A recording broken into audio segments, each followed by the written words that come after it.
Y ya sin más preámbulo, hablamos con el doctor Ángelis Fernández. Gracias por estar aquí, qué bueno.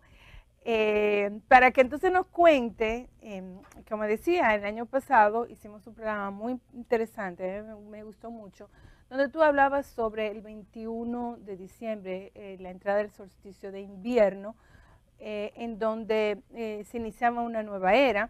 Muchas personas estaban muy preocupadas, muy asustadas inclusive porque se hablaba del fin del mundo, sin embargo no ocurrió. Yo me sentía también un poco indignada porque muchas personas, incluso de los medios sociales, de los medios de comunicación, hablaban de este momento que a mi juicio y por lo que tú hablaste era trascendental, de manera peyorativa. Y también que mucha gente estaba desinformada de que si se iba a acabar el mundo, que si íbamos a tener 3 días de oscuridad. No pasó eso, tú dijiste que no iba a pasar nada. Bueno, pues en primer lugar, muchas gracias por la invitación.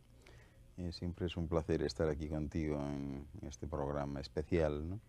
Di como tú dices el programa mejor. Este es el mejor programa en su género de esta parte de la galaxia. Ya escucharon. Nada, pues efectivamente no pasó nada, el día 21 no tenía por qué pasar.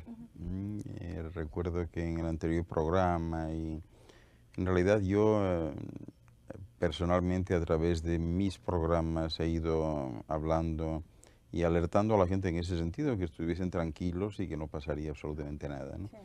Pero no es menos cierto que, claro, los agoreros del destino, siguiendo pues esas mitologías que empiezan en los mayas y siguen por los celtas, sumerios, etcétera, pues creían ver en este solsticio de invierno de este año, en 2012, por el calendario oficial y el 5775 por el calendario judío, pues pretendían ver, después de una nueva cuenta larga del calendario maya, pues que todo se terminaba, ¿no? Y en realidad los mayas pues nunca expresaron nada en ese sentido, ¿no? Ni aparece en ningún códice ni nada, ¿no?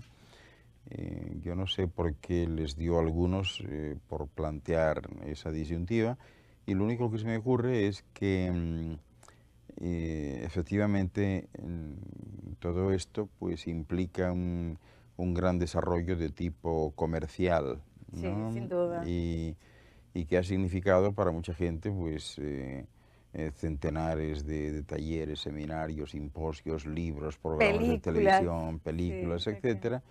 Y bueno, en la misma medida, pues supongo que empezarán ahora a resurgir de nuevo aquellos que se autodenominarán supervivientes del cataclismo, ¿no? Y seguirán escribiendo libros de cómo sobrevivieron y cómo lograron convencer a algún dios Para que no de que ocurriera el parase desastre. la destrucción apocalíptica, ¿no? O Ya. sea que debemos estar preparados para, en fin, ver cómo reaccionan y cómo maniobra este tipo de gente, ¿no? ¿Dónde pasaste tú el 21? Pues yo el día 21 estaba en México, Ah, ¿no? sí. Estaba en En México, México, wow. sí, ¿Y qué tú haces estaba, por ahí? pues estaba invitado a un evento importante que tenía que ver con la Era de la Luz, y estuve en Cholula, En Puebla.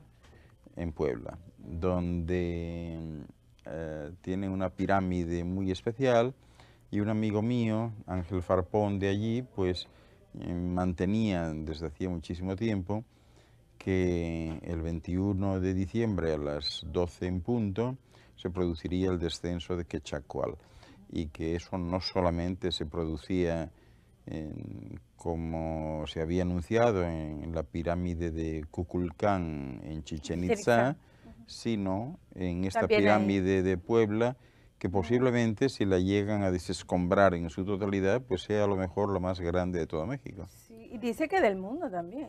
No, del mundo no. Escuchando yo en extensión, Mm. en extensión. No, no, pero del mundo no, porque hay unas pirámides chinas descubiertas no hace mucho Ok, que son mucho más grandes, ok, ¿no? ok. Pero sí de México, ¿no? Y bueno, la pirámide está muy bien conservada, y efectivamente se produjo a la hora prevista pues un descenso lumínico Ok.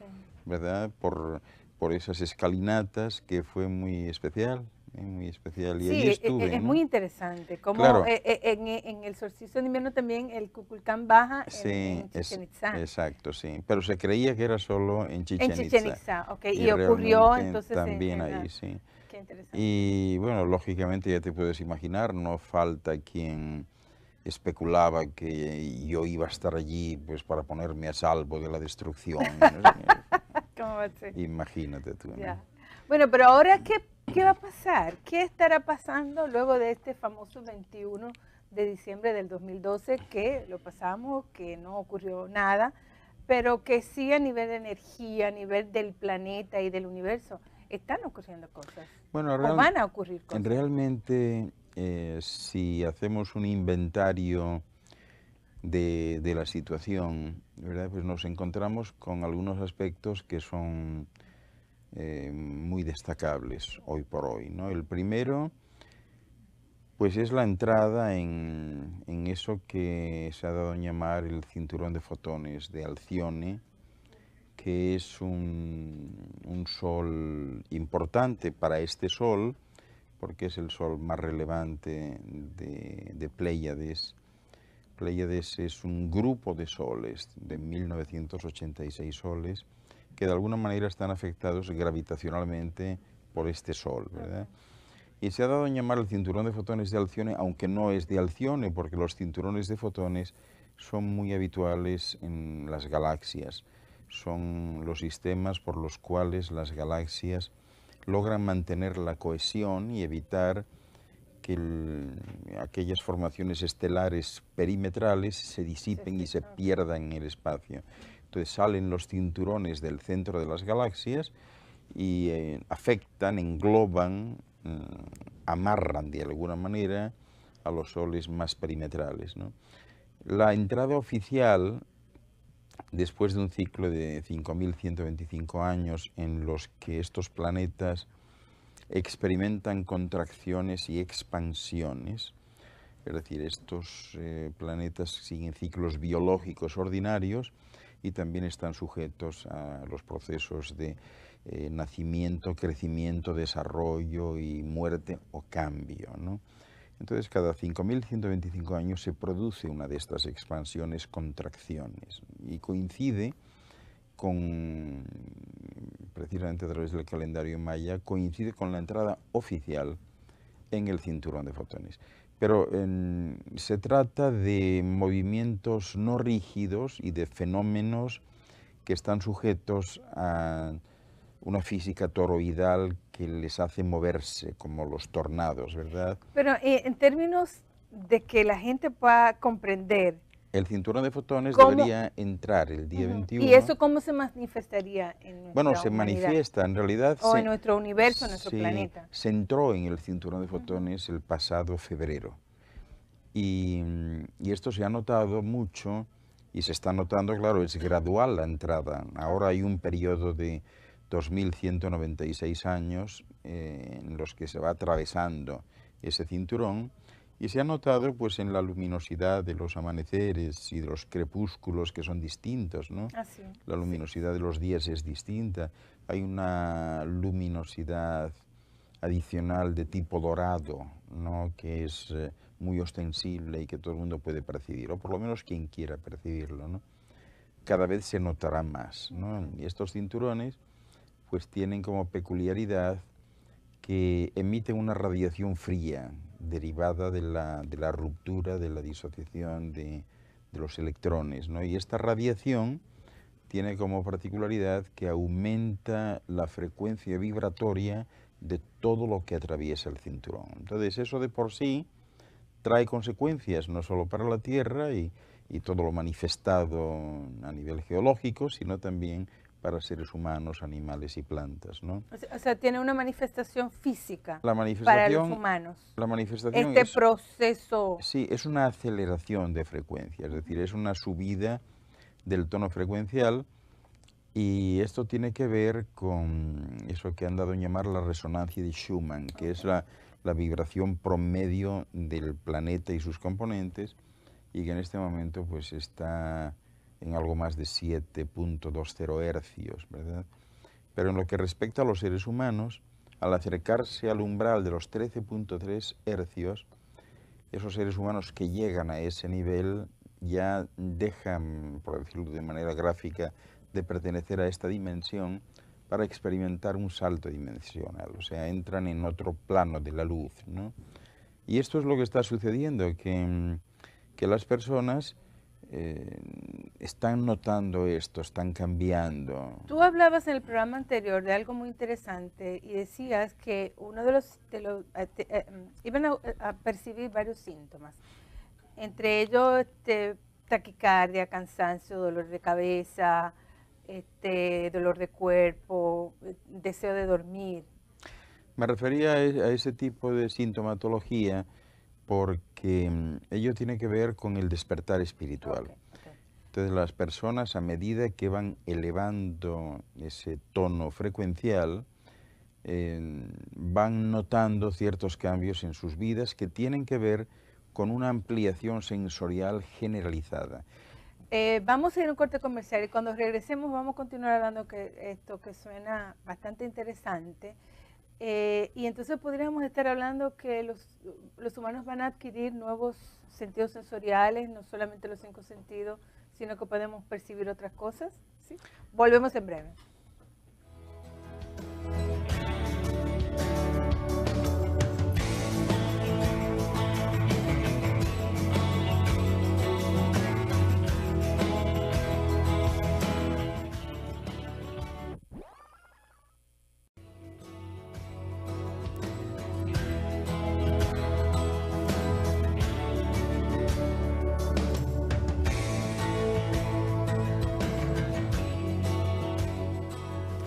Continuamos nuestra conversación con el doctor Ángel Luis Fernández. Hemos estado hablando del efecto que provoca en los seres humanos los cambios que está viviendo el universo en este momento.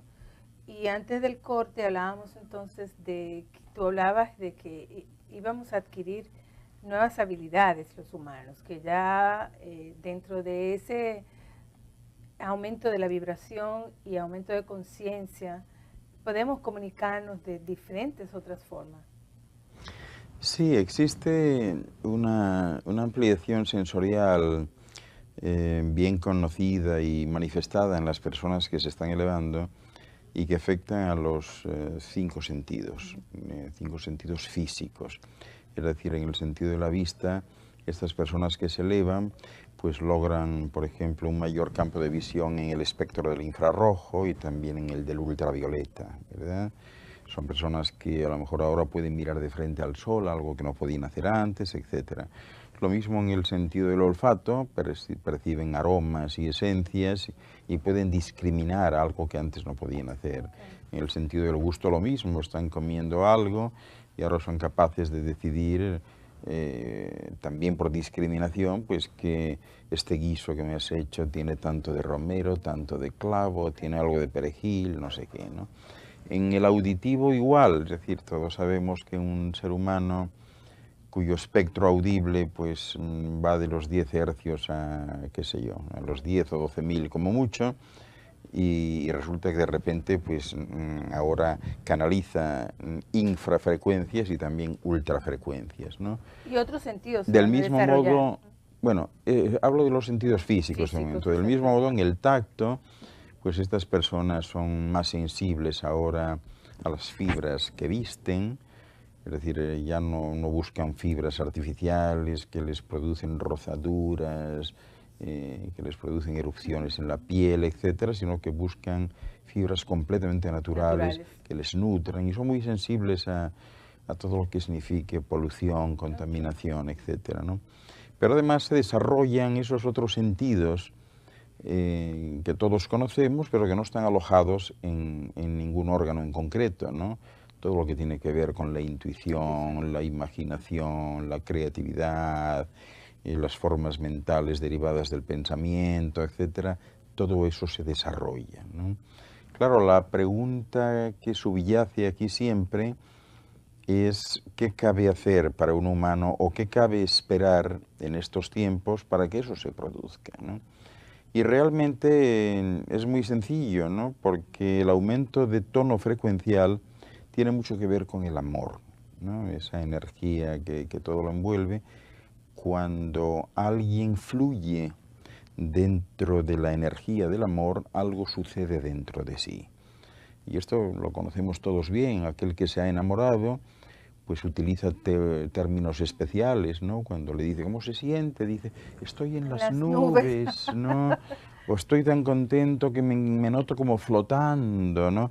Es decir, es una manera gráfica de expresar un sentimiento real. Es decir, ha perdido densidad. Y de esto tiene que ver la evolución, y esto es un poco lo que viene, ¿eh? A fin de cuentas, el ser humano pues es un poco como un globo aerostático, ¿verdad? Que está amarrado a tierra por unas cuerdas, ¿no? Y también por unas bolsitas de lastre que tiene colocadas alrededor de la canasta, ¿no? Y da igual que le pongamos más calor, más fuego, menos fuego, para que el globo se infle y se eleve. No se puede elevar si no se cortan esas cuerdas y si no se sueltan esas bolsitas. ¿Cuáles son esas bolsitas, esos lastres y esas cuerdas? Pues es algo que todos podéis reconocer bien, ¿no? Se llaman prejuicios, razones, orgullos, vanidades, soberbias, eso significa que nos vamos a ir liberando reputaciones. de todos esos lastres que nos mantienen. La nueva era significa la búsqueda y la entrada en la libertad, en el ir soltando todo eso. ¿Cómo, Ángel Luis, podemos separar esto de la religiosidad y de la espiritualidad? Bueno, la religiosidad ata y la espiritualidad libera. Aquel que está asociado con alguna forma de religión está atado a ella. Por tanto, no es la religión el camino, es la espiritualidad. La religiosidad, la religión busca a Dios de alguna manera fuera y la espiritualidad lo busca dentro, ¿no? O sea, hay matices muy importantes. Aquel que es espiritual se siente libre. El que está adscrito a algún signo religioso no lo está. Tiene que cumplir con unas disciplinas, con unos credos, con unos dogmas, con unos preceptos de fe. Aquel que por el contrario va por la línea de la espiritualidad no está atado. Claro. Pero lo que yo me refiero es esto, porque la religión te plantea lo que tú dices, sí, unas reglas y bueno, algo que tú tienes que cumplir. Sin embargo, cuando tú estás en esa libertad de espiritualidad, lo que tú sientes por el proceso de lo que está ocurriendo en el universo, es más fácil manifestarse en una persona que está libre, que está en ese proceso de crecimiento espiritual, pero no está relacionado con Dios. ¿Me explico? Todo está relacionado con Dios. Lo que sucede es que, bueno, pues las religiones suelen hablar de el camino o de un camino, y en realidad, pues hablar de un camino, pues es como hablar de un sol que solo tiene un rayo. Es absolutamente absurdo. El camino es el de cada uno. Cada uno tiene su camino. De acuerdo, eso es lo que me refería. O sea, sí, que tú no tienes que tener específicamente un camino o el Dios que hay religiones que plantean. ¿Me entiendes? Que es algo... El Dios externo, tú tienes que buscar a Dios en todo, o sea, pero en todo. O sea, Dios está en cada partícula de lo manifestado y aún de lo no manifestado, ¿no? Y habría que volver un poco al concepto de Thoth, el Atlante, aquel al que los griegos llamaban Hermes Trismegisto, cuando le preguntaron en una ocasión qué era Dios para él, ¿no? Y dio una definición que sigue siendo válida, muy importante. Él decía que Dios es una esfera que tiene su centro en todas partes y su perímetro en ninguna, ¿no? De alguna manera, lo que quería decir es que cada ser humano, cada unidad individual dotada de vida autónoma, es el centro de un universo. Tú eres el centro de un universo, yo soy el centro de otro universo. Y ese universo tuyo está reflejado holográficamente en tu interior. Depende de cómo te conduzcas y cómo te comportes, así se comportará el universo. Tú eres la responsable, tú eres el Dios de ese universo, pero en un camino que no termina nunca. No hay un principio, nunca hubo un principio, jamás habrá un fin. Es decir, lo inmensamente grande es igual a lo inmensamente pequeño y no termina jamás. Y hay que hacerse la idea de que los universos son infinitos y que algo que es tangible ahora como un sistema solar, pues no es más en realidad que un átomo que tiene como núcleo al Sol y que tiene como electrones a los planetas. Y lo mismo es hacia arriba que hacia abajo, ¿no? Por tanto, quienes más se acercan hoy por hoy a ese concepto de Dios posiblemente sean los panteístas, ¿no? Que ven a Dios en todo. Y ese es el objetivo, esa es la entrada de la nueva era, ¿no? Entrar en un momento en que todo se respete como Dios. Es decir, yo te respeto a ti, pero respeto a esta tierra, respeto a esta piedra, que también es Dios, y por lo tanto no voy a agredir a la esfera, no voy a dar patadas a ninguna piedra, no voy a arañar la tierra con eso que llaman agricultura o minería. Este cambio de ¿no? conciencia también se ve en los modelos económicos sociales. Bueno, los modelos económicos y sociales experimentarán un gran cambio porque ya han probado que en eso que llaman la civilización occidental no han funcionado. Ya se ve cómo va Europa, cómo están yendo los Estados Unidos. Son sistemas fracasados donde los principales organismos del Estado y las instituciones económico-financieras están en declive, donde ahora mismo está en juego todo, tanto en Estados Unidos como en Europa. Ya hace años que se empieza a hablar de la peligrosidad de los retiros, de las pensiones, etcétera. Ya no pueden invertir en infraestructuras, no pueden invertir en sanidad, ni en educación, ni en nada. ¿Esto va a plantear que los modelos cambien? Bueno, sencillamente, cambiando. En cualquier momento habrá una quiebra económico-financiera y eso provocará la entrada en un modelo distinto y la gente no querrá saber nada de lo anterior. Fíjate lo que ha pasado en España con estos certificados de depósitos que llamaban preferentes avalados por el Estado, que de repente, bueno, pues en un momento dado les comentan a aquellos que habían colocado sus ahorros allí que no tenían nada, que había habido mala suerte y que ahora que no podían devolverles nada, el Estado, con la garantía del Estado.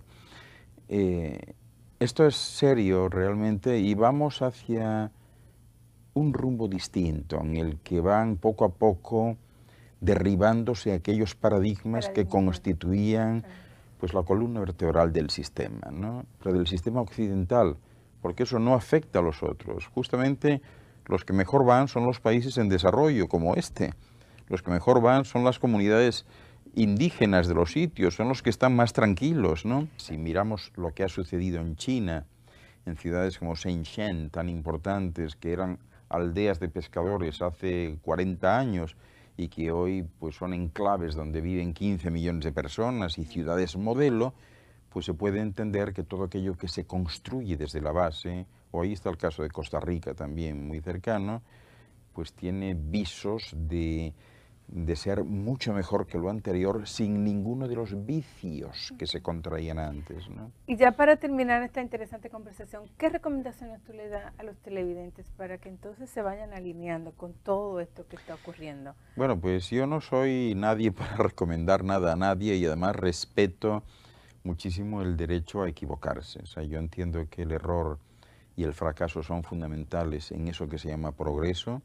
Es decir, que no tiene sentido la palabra de progreso sin la equivocación, sin el fracaso, que son los mecanismos que enarbola la naturaleza para hacer que cada persona pues recapacite y se dé cuenta que ese camino que emprendió no era el adecuado, que busque otro, ¿no? Posiblemente de cara a esta nueva era, bueno, pues reflexionando juntos, que no recomendando, yo les diría a nuestros telespectadores que intenten ser auténticos, que intenten ser ellos mismos y que intenten despegar de sí todas aquellas pátimas que se les han ido pegando desde la niñez y que les han llevado a un punto en que resultan absolutamente desconocidos. Es decir, les enseñaron o les mostraron lo que era el bien y el mal según criterios extraños. Les dijeron cómo debían vestir, cómo debían comer y lo que debían comer, lo que debían estudiar, la fe que debían profesar. Y luego pues les fueron añadiendo alicientes adicionales para ellos, como son el sentido del ridículo y de la vergüenza, que lo único que han hecho es tenerles amarrados a tierra. Han de perder poco a poco el orgullo, eso que llaman el orgullo, la soberbia. Tras la libertad. Exacto, del ser. y buscar la libertad. Es tiempo de ir hacia la libertad. Gracias, te agradezco mucho esta interesante conversación.